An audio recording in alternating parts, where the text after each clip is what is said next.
Ready? Start. I have felt that the approach to these questions has been marred by strong language, by direct or indirect reapproaches, and by the running down of this group or that.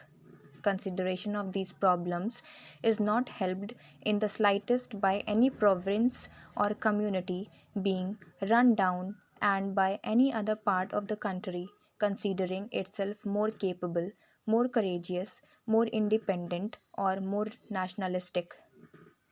We are all here as members chosen by some constituency or other in India. Naturally, we are interested in that constituency, but I submit that we are much more.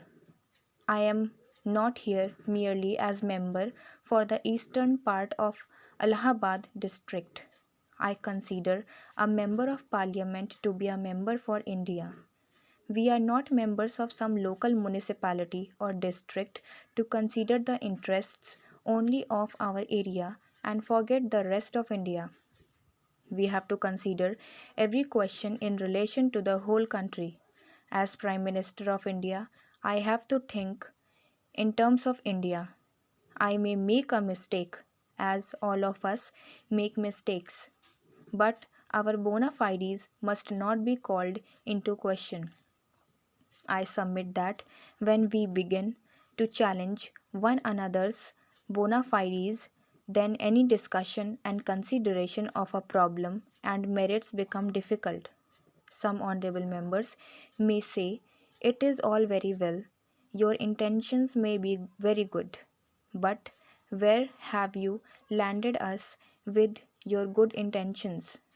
It is perfectly true that we have landed ourselves in a bit of a mess.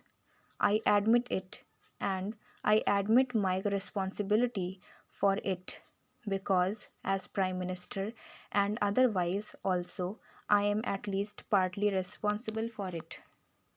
I do not wish to run away from it. It sometimes happens that in trying to avoid one difficulty we land in another. In regard to Bombay and Maharashtra, we varied previous decisions on several occasions. Each time we varied it, we landed in a fresh difficulty. We did it at the suggestion of some respected colleagues of ours, and then they themselves wanted something else. Ultimately, we landed ourselves in this difficulty that any attempt to change it resulted in probably a worse situation than the first one. The Honorable Member Sri Deshmukh said he preferred a city state formula to the present state of affairs. So did we, and that was our first decision for us. Honorable Member will remember that on one occasion he told us not only on his behalf but responsibility and authoritatively on behalf of others too that we should adopt the city state formula. We adopted it although we had come to some other conclusion because we were anxious and eager to please. But not 48 hours had passed when we were told, no, go back upon that. We won't approve that. We went back upon it, and so we shifted about in our anxiety to arrive at some decision which carried the largest measure of agreement and consent. The Honourable Member referred to what he called two crucial decisions which were taken without consultation. I am in a difficulty about this matter because I am really, totally, and absolutely unable to follow him. I do not know where he gets his facts from. I consulted my papers, our cabinet records, and everything. There are two decisions I leave out for the moment and a statement that I made in Bombay. The first decision was taken, I may say absolutely and emphatically, with the consultation of everybody and my colleagues in the whole cabinet. I have no doubt about it. Finally, this bill itself was placed before the cabinet. The bill, after all, contains the decision on Bombay, and it was the cabinet that adopted it before it came to this house. That is the usual procedure.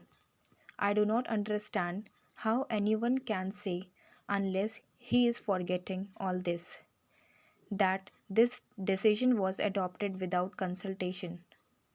There has been more consultation on this than on any other subject that I have known of since I became Prime Minister. Sri Deshmukh was kind enough and good enough to say that he did not refer to me when he said that there was a certain animus.